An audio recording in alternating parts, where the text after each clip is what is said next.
Halo, Assalamualaikum. Welcome back di channel Keluarga Rahmawan dan di fanpage Bright Kids Study Club.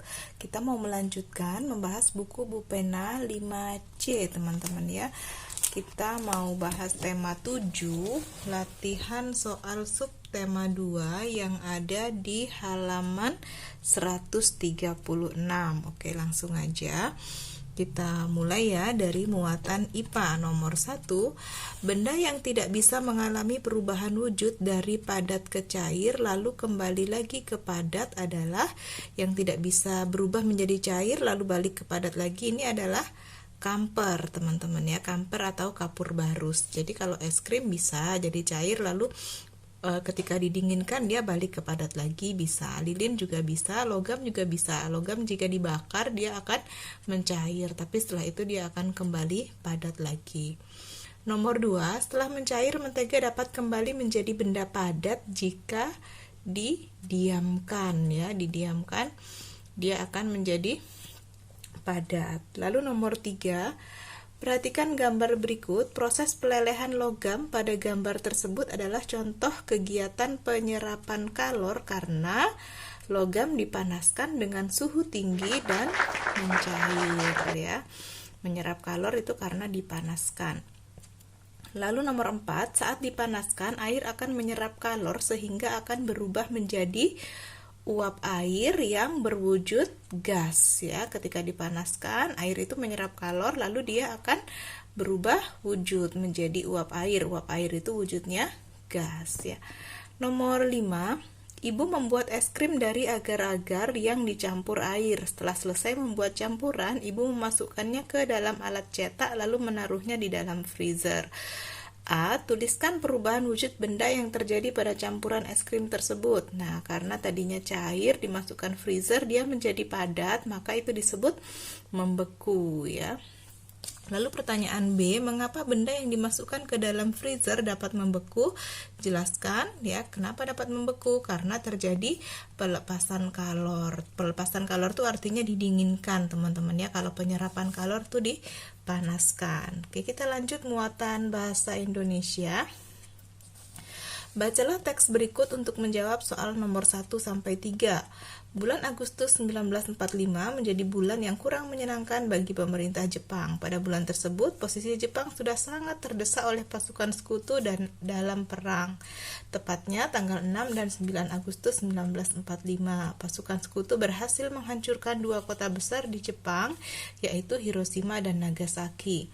Kondisi Jepang yang semakin buruk tersebut membuat pemerintah Jepang yang berkuasa di Indonesia membentuk organisasi-organisasi, salah satunya yaitu PPKI atau Panitia Persiapan Kemerdekaan Indonesia. Dalam bahasa Jepang, PPKI disebut Dokuritsu Junbi Inkai.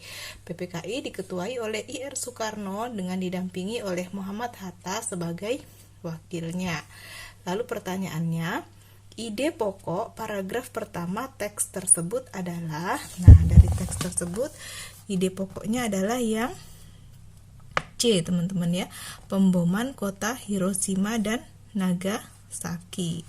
Lalu nomor 3, kalimat tanya yang sesuai dengan isi teks tersebut di atas adalah, nah ini adalah jawabannya yang B. Kelihatan nggak teman-teman? Kelihatan ya. Yang B, mengapa pemerintah Jepang membentuk PPKI. Lalu nomor 4, tepatnya di tanggal 6 dan 9 Agustus 1945, pasukan sekutu berhasil menghancurkan dua kota besar di Jepang, yaitu Hiroshima dan Nagasaki. Informasi yang dicetak tebal pada kalimat di atas merupakan jawaban dari kata tanya. Karena ini adalah yang dicetak tebal itu tanggal ya, 6 dan 9 Agustus, jadi itu jawaban dari kata tanya kapan ya. Kata tanya kapan tuh menanyakan waktu. Lalu bacalah teks berikut untuk menjawab soal nomor 4 dan 5. Peristiwa Rengas Dengklok merupakan peristiwa yang terjadi tepat 1 hari sebelum proklamasi kemerdekaan Republik Indonesia. Peristiwa tersebut dinamakan Rengas Dengklok sesuai dengan tempat terjadinya peristiwa. Pada tanggal 16 Agustus 1945, para pemuda Indonesia mengasingkan tokoh proklamator Indonesia yaitu Bung Karno dan Bung Hatta ke Rengas Dengklok. Para pemuda melakukan hal tersebut setelah golongan tua selalu menolak usulan para pemuda untuk segera memproklamasikan kemerdekaan Indonesia. Hal tersebut dilakukan tokoh pemuda dengan tujuan untuk menjauhkan Bung Karno dan Bung Hatta dari pengaruh Jepang yang dapat menghambat proklamasi kemerdekaan Indonesia. Pertanyaannya, tulislah pokok pikiran pada teks tersebut. Jadi pokok pikirannya adalah peristiwa Rengas Dengklok. Lalu nomor 5, tuliskan kesimpulan dari paragraf narasi sejarah tersebut. Nah, di sini saya akan bacakan kesimpulannya. Teman-teman silakan disimak ya. Peristiwa Rengas Dengklok terjadi pada tanggal 16 Agustus 1945. Para pemuda Indonesia mengasingkan tokoh proklamator Indonesia yaitu Bung Karno dan Bung Hatta ke Rengas Dengklok. Para pemuda melakukan hal tersebut setelah golongan tua selalu menolak usulan para pemuda untuk segera memproklamasikan kemerdekaan Indonesia. Tujuan para pemuda mengasingkan Bung Karno untuk menjauhkan Bung Karno dengan Bung Hatta dari pengaruh Jepang yang dapat menghambat proklamasi kemerdekaan Indonesia. Oke, itu ya. Kita lanjut ke SBDP nomor 1. Berikut yang bukan merupakan macam pola lantai pada tarian adalah yang bukan berarti pola lantai atas. Yang lainnya nih pola lantai dalam tarian ada ya, vertikal, diagonal, dan melengkung. Nomor 2, contoh tari yang menggunakan pola lantai garis lengkung membentuk lingkaran adalah tari kecak dari Bali ya. Lalu nomor 3, tari saman dari Aceh menggunakan pola lantai horizontal. Dan nomor 4, tari jaran kepang merupakan tarian yang berasal dari daerah Jawa Timur. Nomor 5, gambarkan 2 jenis pola lantai yang digunakan dalam tari daerah. Tuliskan contoh tari daerahnya. 2 jenis pola lantai ya. Jadi yang pertama, pola lantai horizontal, contohnya tari saman dari Aceh. Lalu pola lantai lengkung, contohnya tari rejang dewa dari Bali. Kita lanjut ke muatan PPKN nomor 1. Berikut yang bukan merupakan unsur kebudayaan adalah, yang bukan unsur kebudayaan ini adalah pengalaman hidup ya. Lalu nomor 2, semboyan bangsa Indonesia yang dijadikan pedoman pemersatu masyarakat adalah Bhinneka Tunggal Ika ya.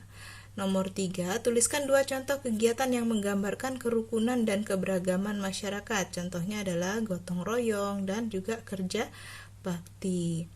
Nomor 4, tuliskan upaya yang dapat dilakukan untuk memelihara keberagaman yang ada di lingkungan sekitar.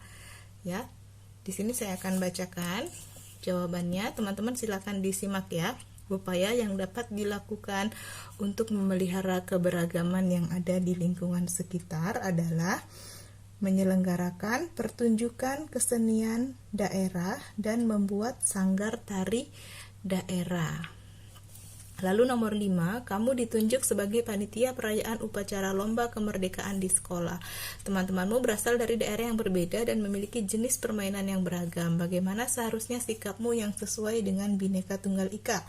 Nah, ini juga saya akan bacakan, teman-teman silakan disimak ya. Jadi sikap kita seharusnya adalah mempersilahkan teman-teman untuk memperkenalkan kebudayaannya masing-masing. Ya, kita lanjut ke muatan IPS yang terakhir nih ya, nomor 1. PPKI mengesahkan Pancasila sebagai dasar negara pada tanggal 18 Agustus 1945 ya, sehari setelah kemerdekaan, sehari setelah proklamasi kemerdekaan Indonesia baru Pancasila disahkan sebagai dasar negara. Lalu nomor 2, salah satu tokoh nasional yang terlibat dalam pertempuran 10 November 1945 di Surabaya adalah Bung Tomo ya. Kalau Ir Soekarno ini ketua PPKI dan presiden pertama. Kalau AWS Malabi ini tentara Belanda. Kalau Kolonel Sudirman itu tokoh di perang Ambarawa.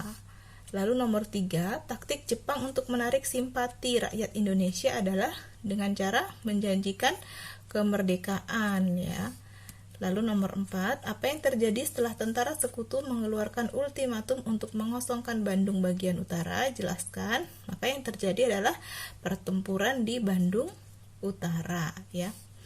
Terakhir, soal terakhir nomor 5, tuliskan 4 tugas utama dari PPKI ya. Jadi yang pertama adalah melanjutkan hasil kerja BPUPKI, lalu yang kedua mempersiapkan segala sesuatu yang berhubungan dengan ketatanegaraan Indonesia, yang ketiga meresmikan pembukaan dan batang tubuh UUD 1945, dan yang keempat adalah memilih dan mengangkat presiden dan wakil presiden, ya.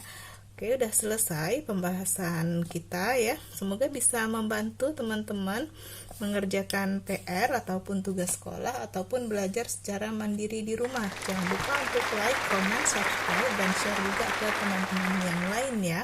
Mohon maaf jika ada kekurangan. Thank you for watching. Sampai jumpa di video berikutnya. Bye-bye.